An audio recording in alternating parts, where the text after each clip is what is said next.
자, 51페이지에요. 법률행위 대리입니다.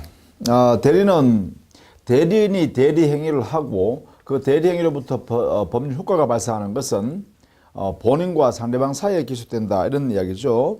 자, 1번 다음 설명 중 대리에 해당하는 것은 했네요. 1번 일단 대리가 인정되려고 그러면 대리는 법률행위 영역에서만 대리가 되죠. 법률행위 영역. 이 법률행위는 재산권에 관한 법률행위여야 되죠. 재산권에 관한 법률행위. 그리고 이 법률행위의 규정은 준법률행위에도 적용할 수 있죠. 준법률행위 중에 표현행위, 이렇게 되죠. 그죠? 자, 그러면 1번 심부름으로 편지를 전달하는 것, 이것은 사자죠. 의사결정을 대리인이 하는 것이 아니라 일시키는 본인이 다 하는 거죠. 2번 소매상의 고등어를 위탁 판매하는 것, 이걸 간접대리라 그래요. 위탁 판매. 간접대리는 민법상의 대리가 아니죠. 이거 대표적인 간접대리 얘가 바로 위탁 판매입니다. 위탁 매매. 3번 임차인이 임대인으로부터 빌린 물건을 점유하는 것. 자, 이것은 점유하는 것에 불과하죠. 임대받은 물건을 점유하니까 이건 직접 점유자입니다. 점유자로서 이거는 임차인 스스로의 임차권 여기에서 당의 목적물을 점유자 지위에서 지배하는 것에 불과합니다. 대리가 아니죠. 4번 대표이사가 회사의 사무용품을 구입하는 것. 회사의 사무용품을 구입하는 건 대외적으로 대표행위죠.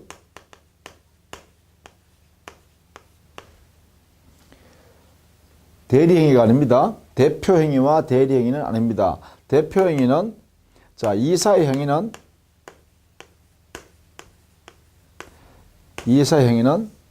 이 행위 자체가 곧 법인의 행위로 취급되죠. 이렇게 일치돼 버립니다. 따라서 5번 처가 남편의 명의로 주택을 임대하는 것. 자, 남편의 명의를 써서 처가 임대하는 것, 이것이 바로 처의 대리행위가 됩니다. 임대하는 행위가 법률행위이고 남편이 해야 될 것을 부인이 대신하고 있다, 이 말이죠. 여기가 바로 처의 대리, 이 처가 바로 대리인 자격이 되죠. 이렇게. 따라서 5번 이렇게 됩니다. 자, 그 다음에 2번 대리에 관한 다음 설명 중 옳지 않은 것은 1번 대리의 경우에는 법률행위를 하는 자와 법률 효과를 받는 자가 분리된다. 이게 바로 대리의 특징이죠. 대리 행위는요, 누가 하느냐? 대리인이 합니다. 대리 행위로부터 발생하는 권리나 의무는 이것은 본인이 가져갑니다. 이렇게. 자, 그 다음에 2번은 대리제도의 기능이죠. 사적 가치를 확장하거나 보충하는 기능. 3번은 대리제도가 적용될 수 없는 영역이죠. 가족법상의 법률행위. 왜? 재산권에 관한 법률행위에만 원칙적으로 적용되니까요. 4번 대리인이 불법행위를 대리한 경우 본인은 상대방에게 손해배상 책임을 진다 했는데, 대리제도는요 이렇게 적법한 법률행위에 적용되는 것이지 위법행위에는 대리제도가 적용될 수가 없습니다. 따라서 불법행위를 저지르는 불법행위 영역에는 여기에는 대리가 적용되지 않습니다.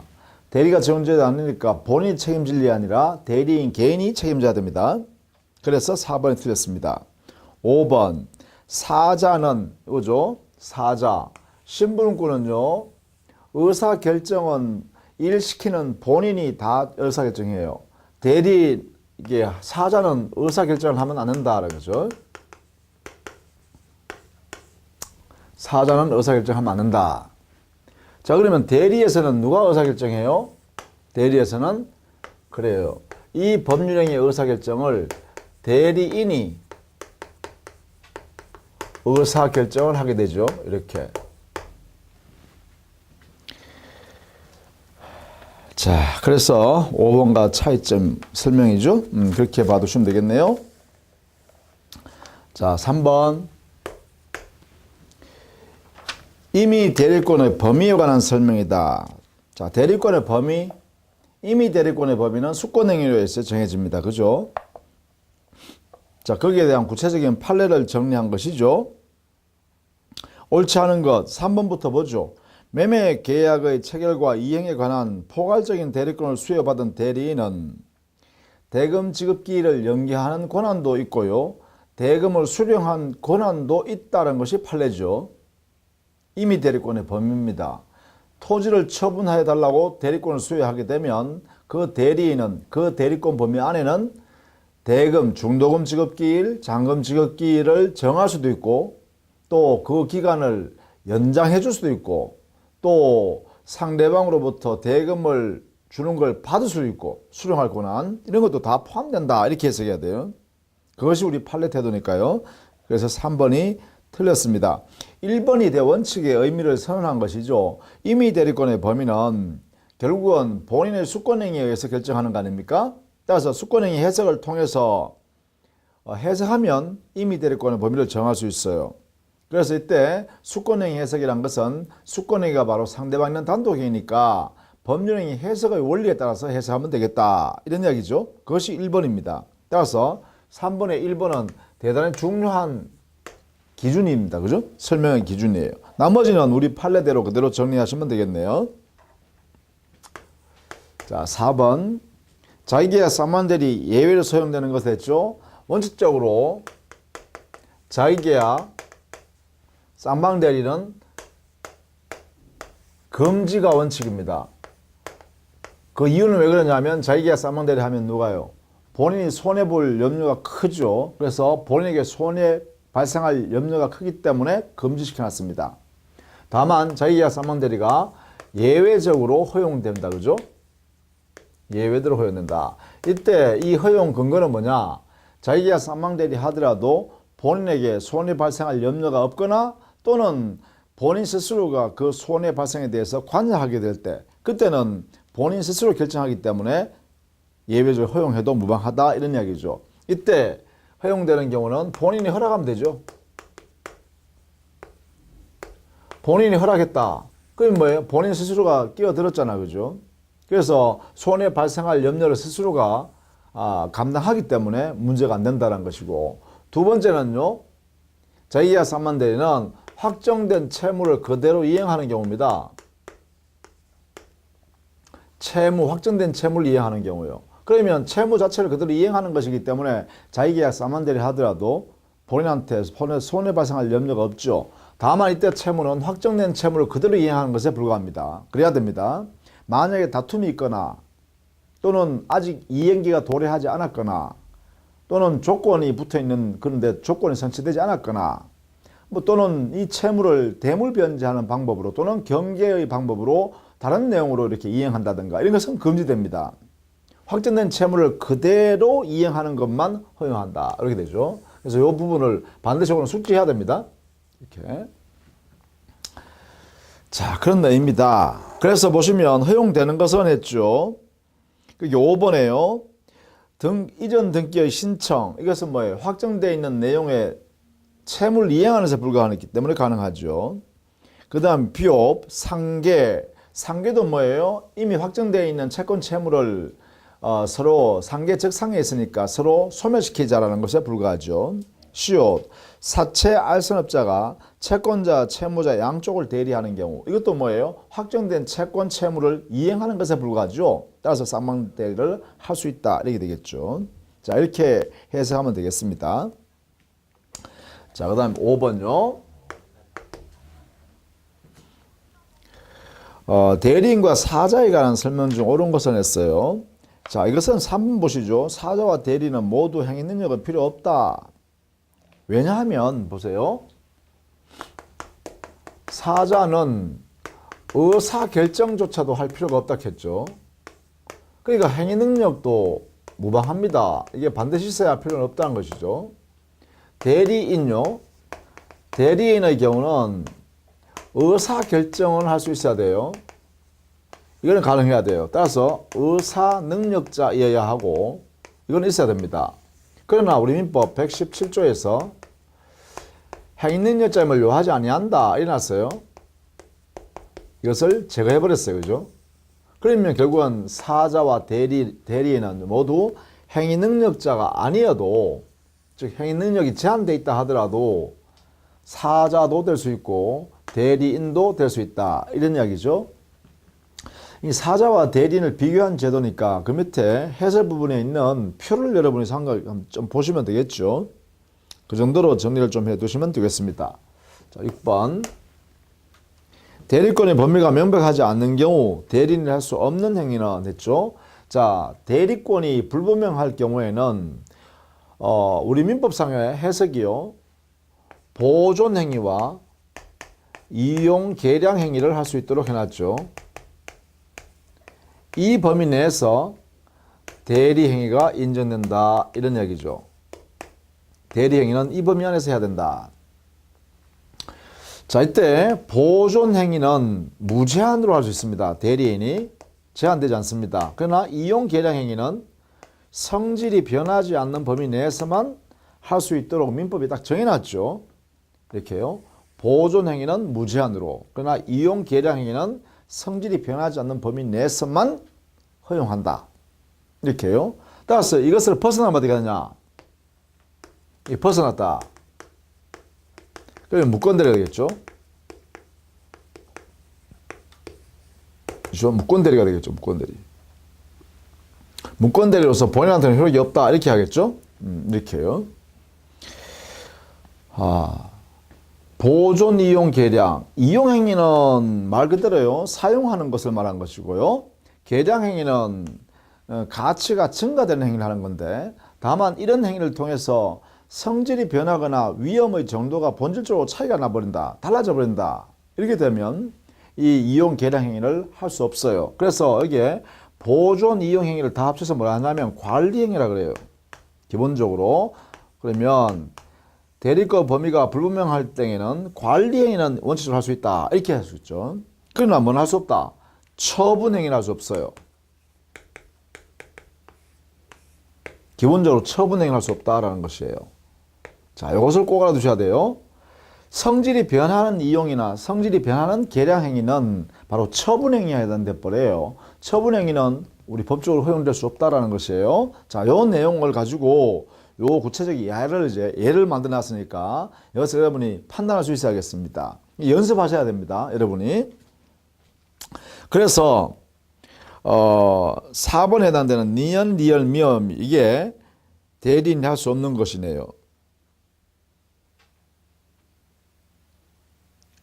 자, 먼저 부패하기 쉬운 물건의 처분 행위를 보시면 이것은요. 부패하기 쉬운 물건의 처분 행위는 처분 행위가 아니라 당의 가치를 존속시키기 위해서 처분하는 것이니까 보존 행위가 해당돼요. 따라서 가능해요. 니은에요. 전세권을 설정한다라고 하면 권리 일부를 처분하는 거예요. 이게요. 그렇기 때문에 이것도 제한됩니다. 딕은요. 보관 중인 현금을 예금하는 것. 그냥 개인적으로 보관하는 것보다 은행에 예금하는 것을 더 안전하게 하는 것이죠. 따라서 이것은 가능해요. 그 다음에 리얼, 주식, 사채를 현금으로 변경하는 것. 자, 이것도 성질이 변경되어 버리죠. 그래서 이것도 할 수가 없어요. 미음, 임야를 밭으로 개간하는 것. 이것도 역시 그 토지의 성질을 변화시키는 거죠. 이것도 할 수 없습니다. 비옵, 임차주택을 재임대하는 것. 이것은 그대로 이용 상황을 그대로 유지하는 거죠. 가능합니다. 관리행위니까. 시옷, 신축한 건물의 등기. 이거는 보존행위의 성격이니까 이것도 관리행위니까 가능해요. 그렇죠? 자, 그렇게 정리를 좀 해 두시기 바랍니다. 자, 그 다음에 7번 권한을 정하지 않은 대리인이 할 수 있는 행위에 대한 설명으로 잘못된 것은 했죠. 이것도 역시 앞에서 우리 내용을 정리한 것이니까 한번 참고해서 봐두시면 되겠습니다. 1번에 보시면 왜 틀렸나 보세요. 보존행위, 이용행위, 계량행위는 물건이나 권리의 성질이 변하지 않는 범위 내에서만 가능하다 이랬잖아요. 근데 이거 차이겠죠. 보존행위는 무제한으로 할 수 있다 그랬잖아요. 그죠? 그러니까 성질이 변하지 않는 범위 내라고 제한하려고 그러면 여기에 이용 계량 행위에만 제한해야 돼요. 따라서 보존 행위는 제한이 없습니다. 그래서 이걸 집어넣어 버리면 틀린다는 말이죠. 이렇게. 자, 요거 이제 핵심이었습니다. 그래서 우리 민법은 정확하게 내용을 알고 있어야 된다라는 것이에요. 나머지는 구체적인 예들이니까 여러분이 한번 읽어 보시면 되겠죠. 뭐 8번도 마찬가지고요. 자, 그 다음에 9번 대리에 관한 설명으로 틀린 것은 1번 등기 신청에는 쌍방대리가 허용된다. 왜냐하면 이미 확정된 채무 내용대로 그대로 이행하는 것에 불과하기 때문에 쌍방대리가 허용된다라는 것입니다. 2번 의사능력 없는 대리인의 대리행위는 무효이다. 이것은요 바로 이거죠. 대리인은 최소한 의사능력은 있어야 한다. 따라서 의사 결정할 수 있는 능력이 없다면 그때는 무효죠. 이게 없으면 무효행위가 되죠. 이렇게 적용이 되겠네. 그죠? 의사 능력이 없는 경우에는 무효인 행위다. 대리인도 마찬가지입니다. 대리행위 당시에 의사 능력이 없는 상태라고 한다면 무효인 대리행위가 돼요. 이게요. 그러나 행위 능력이 없는 경우는 관계없죠. 의사 능력은 있을 때 행위 능력이 없다 하더라도 그 대리행위는 유효한 대리행위가 되겠죠. 이렇게 되겠습니다. 3번 수권행위 철회는 이미 대리권이 소멸하죠. 자, 수권행위란 것은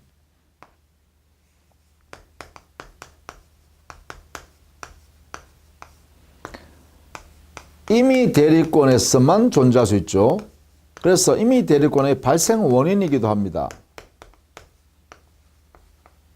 이미 대리권이 발생할 수 있는 원인이 바로 수권행위에 의해서 발생하는 거죠. 따라서 이 수권행위를 제거해버리면 이게 철회죠. 철을 해버리면 이 이미 대리권이 발생했던 것이 소멸해버리죠. 따라서 이미 대리권의 소멸 사유가 바로 수권행위 철회가 있다. 특유의 소멸 사유라고 그러죠. 이렇게. 따라서 3번이 틀렸다. 4번 복대리인은 본인이나 제3자에 대하여 대리인과 동일한 권리 의무가 있다. 그렇죠. 복대리인은 본인의 대리인이잖아. 그죠? 여기에 9번에요. 복대리인의 지위는 본인의 대리인 자격을 갖습니다. 그러니까 상대방 거래하는 제3자한테도 본인의 대리인이요. 또 본인의 입장에 대해서도 본인의 대리인 지위를 가지고 있다. 그리고 이 대리인은 언제나 임의 대리인이죠.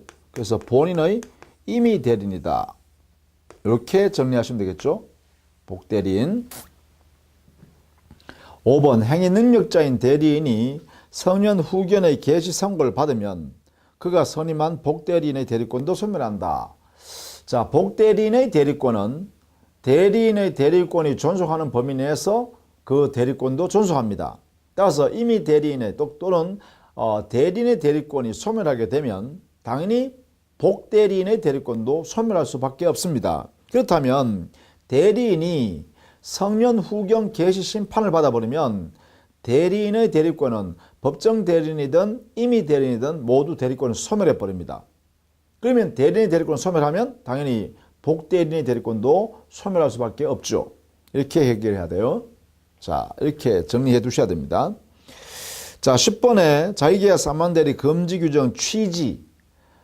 자기계약 사만대리 금지하는 취지는 바로 본인에게 손해가 발생할 염려가 크기 때문이다. 이렇게 했죠. 그래서 자기계약 쌍방대리 하지 못하게 하는 것이죠. 그래서 4번 보시면 본인에게 손해가 발생할 염려가 없는 그러한 내용에 있어서는 자기계약 쌍방대리가 허용해도 돼요. 그래서 4번 등기 신청에 있어서 당사자 일방이 상대방이 대리인이 되는 것, 이것은 뭐냐, 확정된 채무를 그대로 이행하는 경우에는 자기계약으로 할 수 있다는 거죠. 자기 혼자 가서 할 수 있다는 거예요. 다 대리권 받아가지고. 그래서 가능합니다. 4번이죠. 거기에 3번에요. 증권자가 자의 소유 가옥을 자기를 위하여 저당을 설정하는 경우, 이되면 법정 대리인인 증권자하고 자의 이해관계가 충돌되죠. 이해관계 충돌될 수 있기 때문에 이러한 행위는 증권자일지라도 할 수가 없다는 것입니다. 이게 바로 대리권 제한하는 모습이죠. 자기계약 쌍방대리 이 법리는 기본적으로 대리인과 본인 사이에 이해관계가 충돌된다. 즉 본인에게 손해 발생할 염려가 있다라고 할 때 자기계약 쌍방대리를 금지시키는 거죠. 그런 제도를 우리는 보통 대리권 자제하는 모습이다 하면 안 된다라는 것이에요. 자, 그렇게 정리를 해 두시기 바랍니다. 그 다음에 11번 문제도 같은 내용으로 같은 맥락으로 보시면 되겠어요. 여러분 한번 참고해서 봐두시기 바랍니다. 자, 12번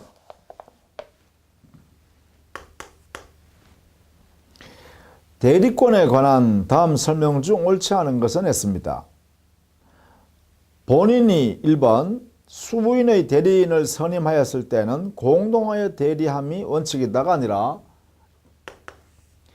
대리인이 본인에 대한 대리인이 수인일 때는 각자 대리가 원칙이죠. 이 각자 대리 원칙을 공동 대리로 바꾸는 것은 예외적인 현상입니다. 이렇게. 그러면 어떨 때 공동 대리로 바꾸냐 하면 본인의 의사에 의해서 바꿀 수 있고, 아니면 법률에 규정을 두면 이렇게 바뀌어집니다.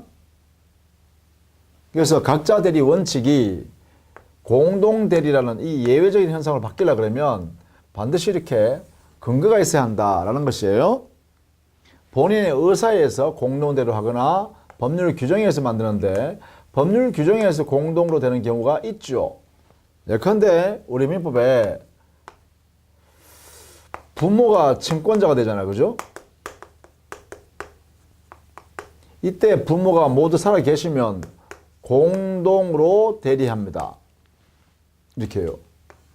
이거는 민법 규정에 의해서 바로 이렇게 만들어 놨다라는 것이죠. 자, 알아두실 필요가 있겠다.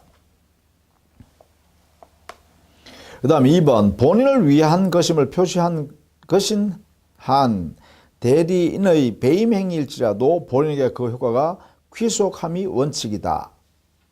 자, 2번은 뭐냐 하면 2번 이게 바로 대리권 남용이 되죠. 대리인이 대리권을 남용해서 배임적 대리행위를 한다.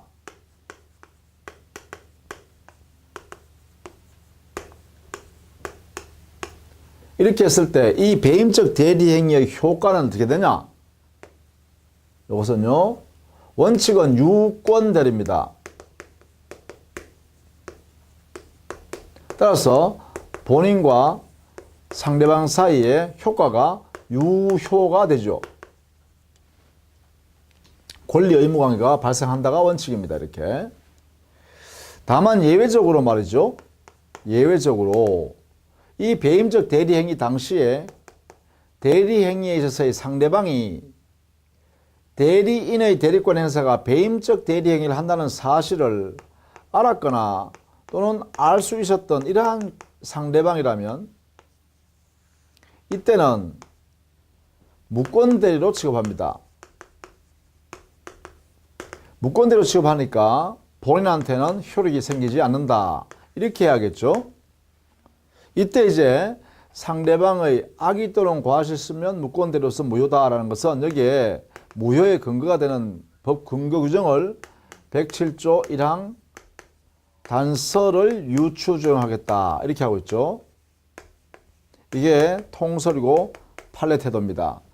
비진입 표시에 있어서의 상대방이 알았거나 알 수 있는 경우에 무효다. 이 내용을 여기다가 유추 적용한다. 이렇게요. 그래서 이렇게 대리권 남용에 관한 이야기다.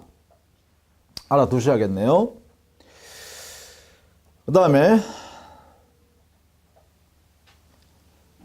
거기 3번도 같은 이야기죠. 여기 얘기죠. 대리인의 배임 행위를 상대방이 알았거나 알 수 있었을 때는 본인에게 그 효과가 귀속되지 않는다. 요 예외에 관한 설명이죠. 4번 수권행위의 철회로 대리권을 소멸하는 것은 이미 대리권에서만 발생하는 문제죠.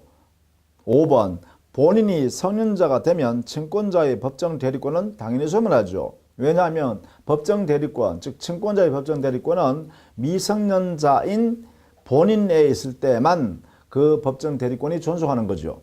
따라서 성년자가 되는 순간에 부모의 친권이란 것은 법정 대리권으로서는 소멸한다. 그죠?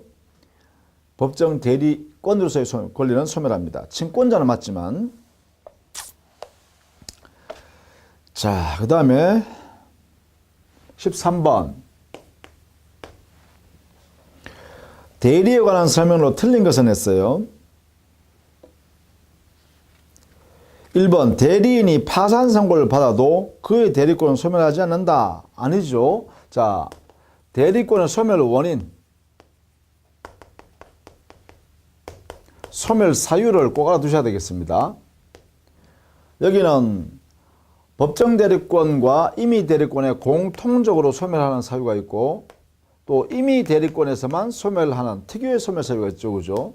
여기는 본인이 사망하거나 대리인이 사망하거나 대리인이 성년 후경 개심판 받거나 대리인이 파산 선고받으면 법정 대리권, 임의 대리권 모두 소멸합니다. 공통적으로.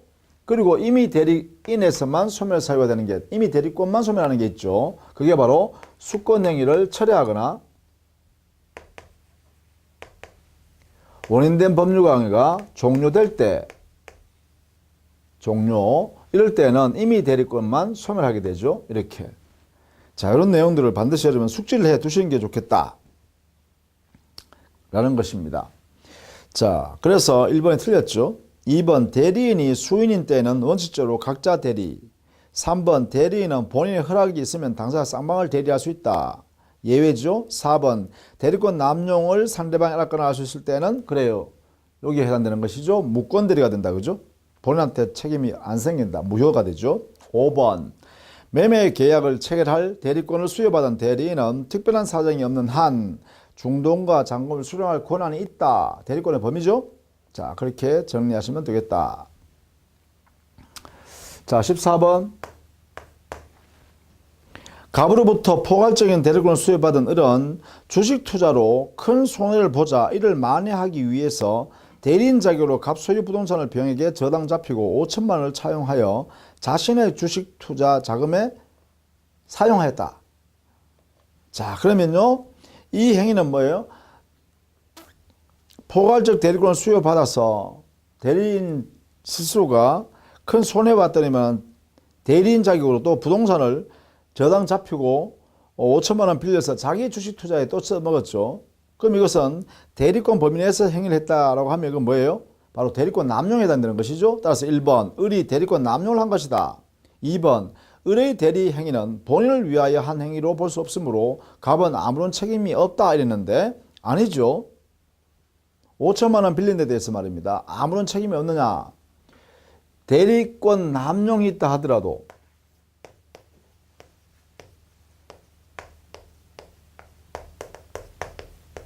이 사례에 대한 효과를 꼭 알아두셔야겠죠. 이거는 이겁니다. 대리권 남용이 있다 하더라도 원칙은 유권 대리니까 본인이 책임져야 된다는 것이죠. 본인이 책임진다는 것은 여기서 이 사례에서 뭐예요? 5천만 원 변제할 책임이 원칙적으로 생긴다는 것이죠. 따라서 2번이 틀렸습니다. 3번 을의 대리 행위는 협의의 무권 대리 또는 표현 대리인 것은 아니다. 그렇죠. 을의 대리 행위는 대리권 남용으로서 원칙은 뭐예요? 원칙은 유권 대리가 되는 거예요. 그래서 대리권 남용도 무권 대리도 아니요. 또 표현 대리인 무권 대리도 아니다. 이거죠. 4번 갑은 원칙적으로 병에 대하여 5천만 원의 채무를 부담한다. 이게 이거 아닙니까? 유권 대리이기 때문에 원칙적으로 그죠? 그래서 갑은 변제할 책임을 집니다. 5번 병이 을의 배임 행위를 알았거나 알 수 있을 경우 이게 뭐예요? 바로 이겁니다. 상대방이 알았거나 알 수 있는 경우 이런 이야기잖아요. 병이 돈 빌려주는 사람이 알았거나 알 수 있었다라고 하면 그때는 본인이 돈 갚을 의무가 안 생긴다는 거죠. 무효니까. 본인에게 무효니까 변제 책임이 없다. 이렇게 되겠죠. 그 밑에 있는 내용을 한번 여러분 정리를 한번 해두시기를 부탁합니다. 자, 그 다음에 15번.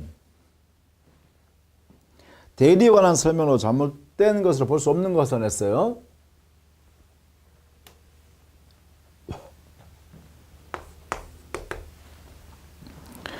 (1번) 본인을 위한 것임을 표시하지 않은 의사표시는 이게 바로 비현명한 경우죠. 현명하지 아니한 경우에는 어떻게 하죠? 그래요. 원칙적으로 대리인 자신의 행위로 간주하죠. 따라서 1번은 추정한다가 아니라 대리인 자기 행위로 우리 민법은 본다 이랬습니다. 간주. 2번 본인을 위한다는 것은 본인의 이익을 위하여가 아니라 위함이라는 것은 의미가요. 본인에게 효과를 귀속시킨다 이런 뜻입니다.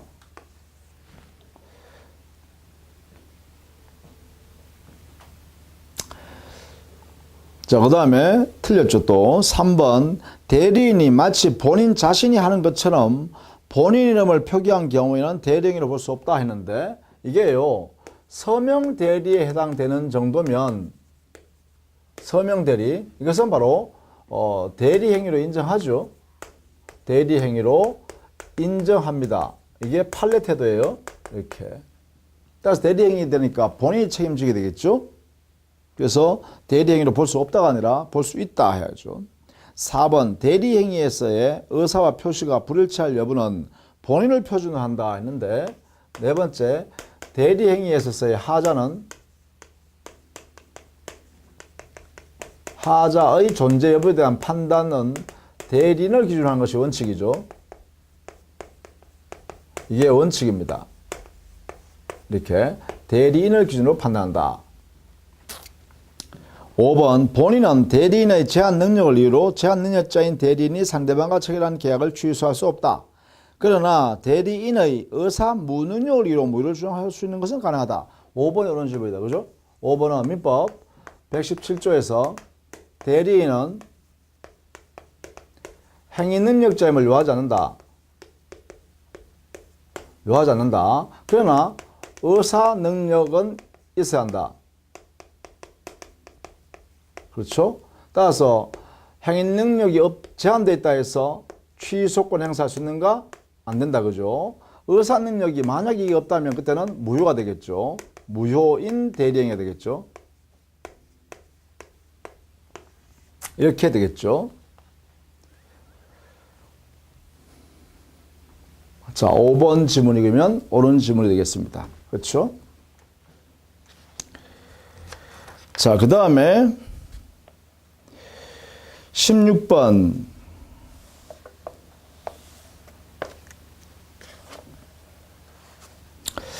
갑의 임의 대리인 이렇게 앞에 갑자가 빠졌네요.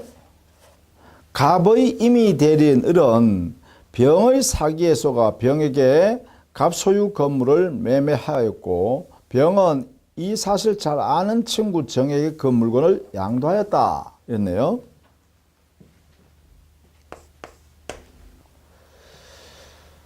자, 갑의 대리인 을이네요. 임의 대리인. 그런데 을은 병의 사기에 속아, 그렇죠? 병의 사기에 속아서 이렇게 갑의 재산을 팔았다 이런 이야기죠. 대리행위로. 그죠?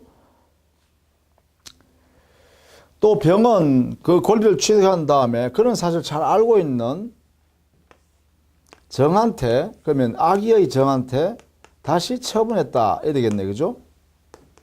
매매를 통해서. 그죠? 이렇게 했습니다. 건물이 지금 소유권이 여기 있던 소유권이 이렇게 이전되었고 그 소유권 다시 이렇게 이전되었다. 이런 말이죠. 자, 이런 경우에 이 대리행위의 하자 유무는 대리인을 기준으로 판단하니까 그죠? 사기당한 의사표시가 되고 따라서 여기는 민법 110조에서 사기에 의한 취소권이 발생합니다.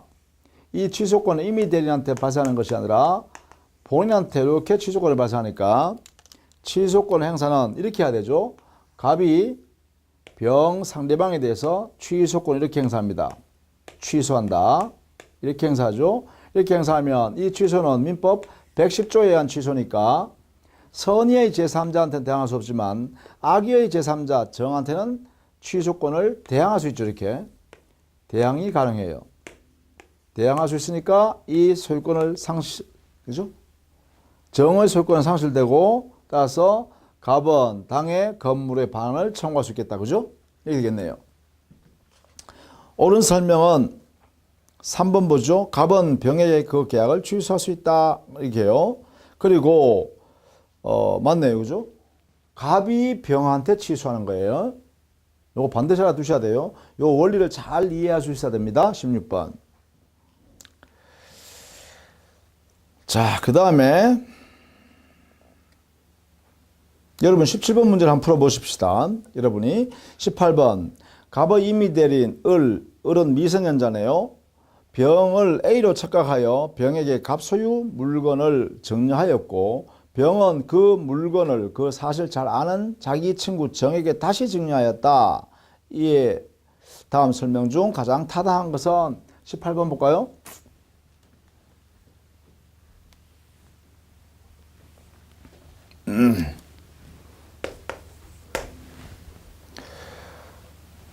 자, 갑의 대리인 을 이때 미성년자입니다.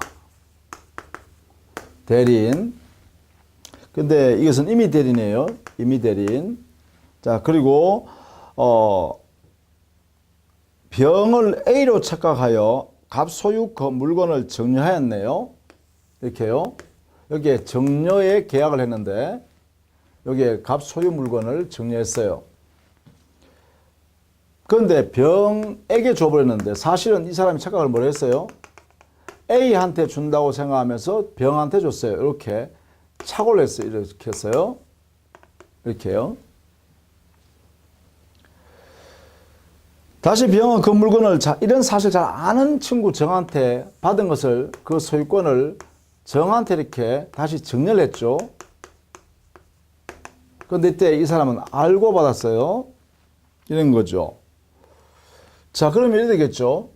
이 증여 계약에서의 하자 유무는 대리인을 기준으로 판단하죠. 자, 이때 미성년을 이유로 이 대리행위는 취소할 수가 없죠. 이거는 민법 117조 대리인은 행위 능력자임을 요하지 않는다. 따라서 미성년자 을이라 하더라도 이 대리행위는 유효가 확정되는데 다만 이 증여 계약에서 여기에 미성년자인 임의 대리는 착오에 의하여 재산권을 줬죠. 자, 이때 착오에 대해서는 증여계약의 당사자에 대한 착오죠. 자기는 A로 알고 병한테 줬다는 거잖아요. 사실은 을은 A한테 주고 싶었는데 병한테 줘버렸다는 거죠. 증여계약에서 수증자에 대한 착오는 중요 부분의 착오가 되고 만약에 이 을이 중과실이 없다면 이렇게요. 이 내용은 을을 기준으로 판단해야 됩니다. 을을 기준으로 판단. 중과실이 없다면 이 증여계약은 착오에 의한 의사표시 민법 109조 이 규정에 의해서 취소권이 발생할 수가 있습니다. 그럼 이 취소권은 임의 대리인이 갖는 게 아니라 본인이 취소권을 가지고 있죠. 이렇게요. 그러면 취소권은 갑이 병에 대하여 취소권을 이렇게 행사해야 됩니다. 자, 이때 이 취소권은 109조에 의한 취소권이니까 선의의 제3자는 대항할 수 없지만 악의의 제3자는 대항할 수 있죠. 악의자니까 정의. 따라서 이 사람의 소유권을 부정하고 당의 목적물을 방하라 이렇게 정하면 되겠죠. 자, 그래서 18번 옳은 것만 보겠습니다.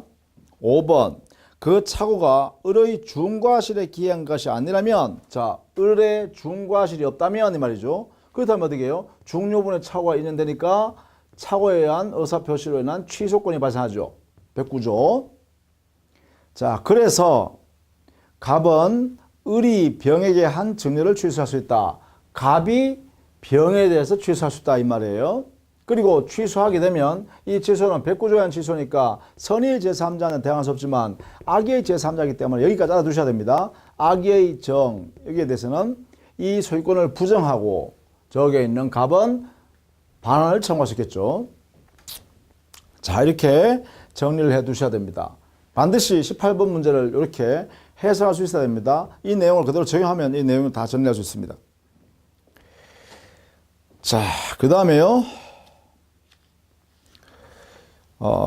20번 보겠습니다. 다음 대리에 관한 설명이다. 연결이 옳지 않은 것은 했어요. 1. 갑으로부터 토지 매각의 대리권을 수여받은 을이 갑 소유 건물을 매각하였다. 자, 1번은요. 대리권을 수여받았는데 토지 매각해라 했는데 건물을 매각해버렸죠. 그럼 이것은 뭐예요? 표현대리가 성립할 수 있어요. 그죠? 이거는 무권대리지만 표현대리가 성립할 수 있어요. 따라서 이 무권대리 행위 자체는요. 즉 표현대리가 성립해버리면 유효가 될 수도 있고, 또 무권대리를 하더라도 확정적 무효가 아니라 유동적 무효로서 무효로 하면 안 됩니다. 따라서 무권대리라고 하면 맞아요. 1번은 그죠? 따라서 1번은 틀렸다. 2번 갑으로부터 토지 매각의 대리권을 수여받은 을이 그 토지를 매수하였다. 이것도 역시 무권대리죠. 팔아달라 했지 토지를 사달란 말 안 했잖아요. 대리권 수요가. 그러니까 무권대리입니다. 다만 표현대리 성립할 여지도 있죠. 그러나 표현대리도 역시 무권대리입니다.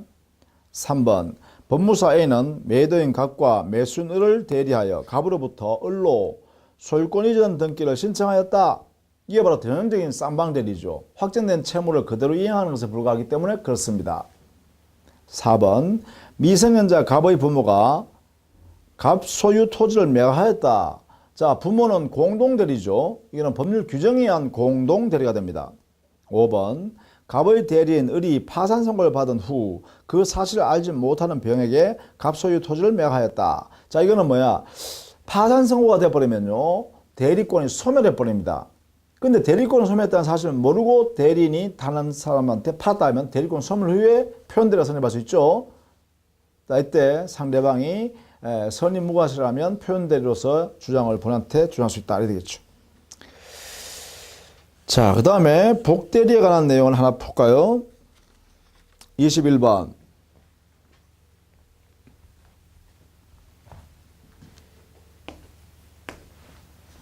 틀린 것은 1번 복대리인은 그 권한 내에서 대리인을 대리한다. 자, 이게요. 복대리인은 대리인을 대리하는 게 아니라 본인을 대리한다. 이렇게 해야 돼요. 왜냐하면 본인의 대리인 지위에 있기 때문에 그렇습니다. 다시 1번 틀렸죠. 2번 복대리는 제3자에 대하여 대리인과 동일한 권리 의무가 있습니다. 3번 임의 대리인은 본인의 승낙이 있으면 복대리인을 선임할 수 있다. 그렇죠. 임의 대리인의 복인권 이런 뜻입니다. 임의 대리인의 복인권은 원칙은 없습니다.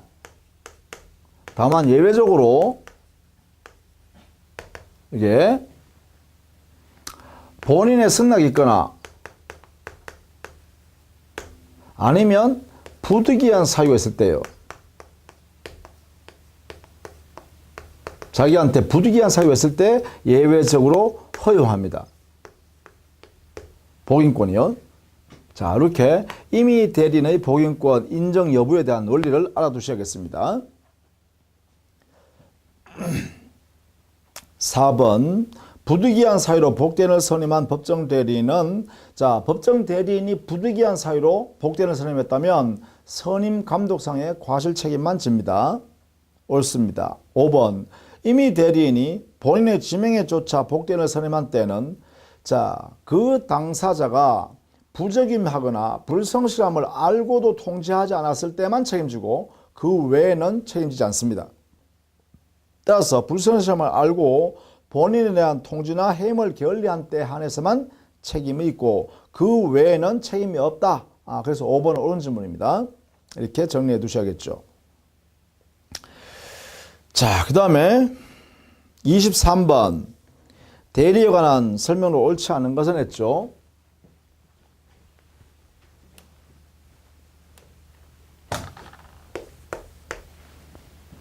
(1번) 표현대리가 성립하는 경우에도 상대방은 철회권을 행사할 수 있다. 알아두셔야죠. 표현대리도 이미 대리이기 때문에 그렇습니다. 이것도 역시 무권대리이기 때문에 그렇습니다. 죄송하네요. 무권대리다. 성질상 그죠? 그러니까 무권대리에서 상대방이 철회권 행사할 수 있잖아요. 그죠? 이게 인정되면 여기도 마찬가지예요. 그죠? 상대방은 철회권을 행사할 수 있다. 이렇게 되어 있죠. 2번 임의 대리인이 임의로 복대리인을 선임하여 대리권 범위 밖의 행위를 대리한 경우 표현대리가 성립할 수 있다. 그렇습니다. 2번 자 복대리에도요 대리일 뿐입니다. 이것도 역시 대리제도입니다. 대리제도. 그러니까 이 복대리에는 유권대리, 무권대리, 표현대리가 모두 성립할 수가 있다. 성립할 수가 있다. 이렇게 알아두셔야죠. 유권대리도 무권대리도 표현대리도 다 여기에 적용될 수 있습니다. 똑같습니다. 그죠? 그렇게 생각하시면 되죠.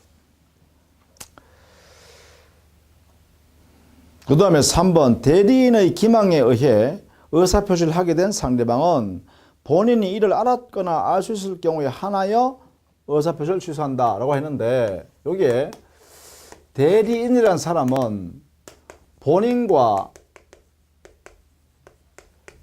동일시 할 수 있다. 이게 판례 태도입니다. 대리인은 본인과 동일시 할 수 있다. 그러면 이렇게 해석할 수 있겠죠.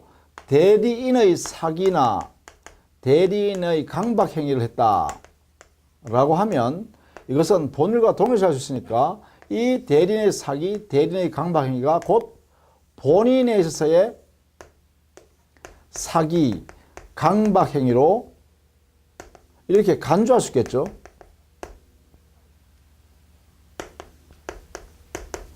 이렇게요. 그렇게 되면 결국은 대리인의 사기 강박으로 인하여 상대방이 거래해서 상대방이 사기 강박을 당했다라고 하면 결국은 본인이 사기 강박한 것 같죠. 그러니까 이 상대방은 언제든지 취소할 수가 있다. 이래 되겠죠. 왜? 본인 스스로가 사기 강박한 것 같이 취급하니까. 따라서 본인이 대리인의 사기 강박 사실을 알았든 몰랐든 관계없이 상대방은 취소할 수 있다. 이렇게 하죠. 그래서 틀렸다. 자, 그 부분은 꼭 알아두셔야겠습니다. 3번. 그 다음 4번. 타인이 자신의 판매점, 총판매점 등의 명칭을 사용하여 자신을 대리하여 계약을 체결하는 것을 묵인하는 것. 이 4번. 자기의 명의를 사용하는 것을 묵인하는 그 행위가 묵인. 이 자체가 대리권 수요의 표시 행위가 됩니다. 이게요. 이걸 인정해요.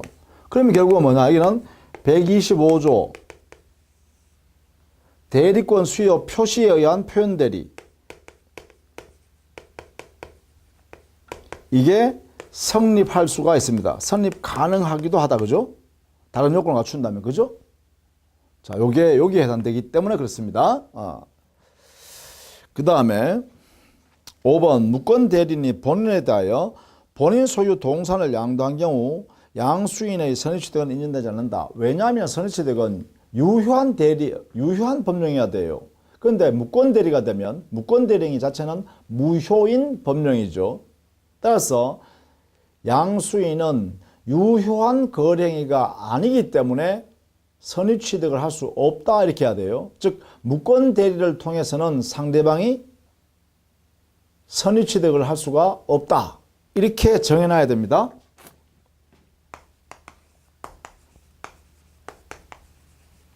무권 대리 행위를 통해서는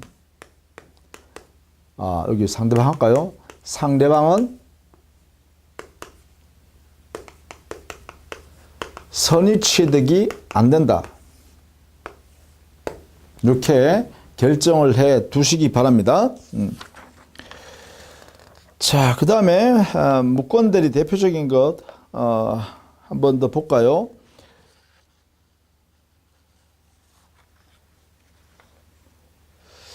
(25번에요) 권한을 넘은 표현 대리는 126조의 규정인데요. 일단 대리인이라는 사람에게 기본 대리권이 존재해야 합니다.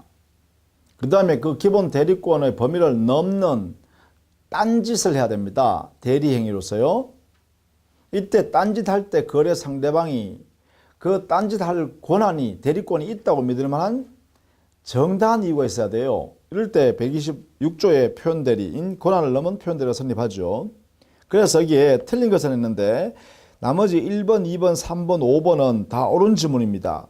그러니까 이 내용대로 여러분 숙지하시면 되겠고 4번에요. 여기에 사원총회 결의는요. 사원총회 이 결의를 교체해야 할 비법인 사단의 재산 이거는요. 아예 표현대리 적용을 하지 않습니다. 사원총회를 거치지 않고 만약에 거래행위를 했다면 그것은 아예 무효입니다. 확정적 무효. 따라서 표현대리 문제가 성립하지 않는다라고 해야 돼요. 4번 이것서 틀렸습니다. 자, 그 다음에 27번 한번 보죠. 무권대리의 상대방에 대한 효과 있는데 협의의 무권대리에 있어서요. 상대방은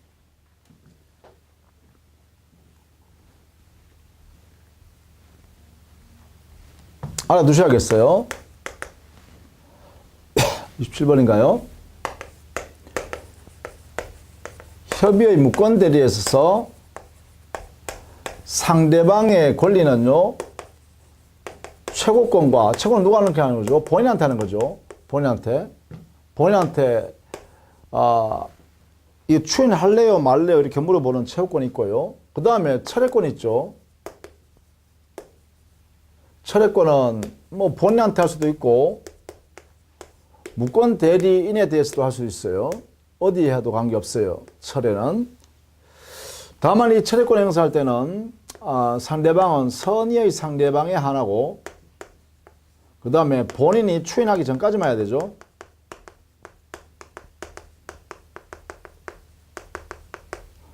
이렇게 하는 거죠. 최고는 선의하기 불문합니다. 선악 불문한 상대방이 되겠죠. 효과는 이렇게 최고하는데 불구하고 여기는 발신주의예요. 그 산당기간 내에 본인이 아무런 의사표시를 바라지 않으면 발신주의. 바라지 않으면 그때는 거절한 걸로 간주해버리죠. 거절로 간주해서 무효가 확정돼 버립니다. 여기도 철회권 행사해버리면 뭐가 돼요? 무효로 확정돼 버리죠. 이렇게 됩니다. 자, 이런 내용을 이제 물어보는 건데요. 옳지 않은 것은 했어요. 1번 악의 상대방도 그래요. 산당기간을 정해서 본인한테 추인 여부를 확답을 청할 수 있어요. 요거죠. 선악 불문한다는 것이에요. 2번 상대방이 그 기간 내에 확답을 받지 못한 경우가 아니라 바라지 아니한 때에서 발신주의가 적용됩니다. 그래서 2번이 틀렸네요. 3번 상대방은 계약 당시에 무권 대리인에게 대리권 없음을 알지 못한 경우에 하나야 그 계약을 철회할 수 있다. 요거죠. 상대방은 선의일 때 한해서만 철회할 수 있다라는 것입니다. 5번 상대방 철회가 있으면 계약은 확정적으로 무효가 되고 그 후에 본인은 추인하지 못하죠. 왜? 무효가 확정됐기 때문에 철회해서 따라서 본인의 철회권이란 것, 본인의 추인권이라는 것은요. 무권 대리행위가 아직 유동적 무효 상태로 있을 때 추인을 통해서 소급해서 유효로 만드는 거예요. 그래서 27번에요. 상대방의 최고 철회권을 좀 알아두시면 좋겠어요. 그게 28번에 가면 구체적으로 물어봤죠? 28번 무권 대리의 상대방의 최고권과 철회권에 관한 설명이 잘못된 것은 했잖아요. 요 내용을 알아두셔야겠습니다. 27번이나 28번은 이 원리를 지금 설명하고 있는 거죠. 이렇게 정리해 두시면 되겠습니다. 자, 여기까지 하고요. 또 다음 시간에 또 계속 대리제도 마무리를 하도록 하겠습니다. 자, 수고 많으셨습니다.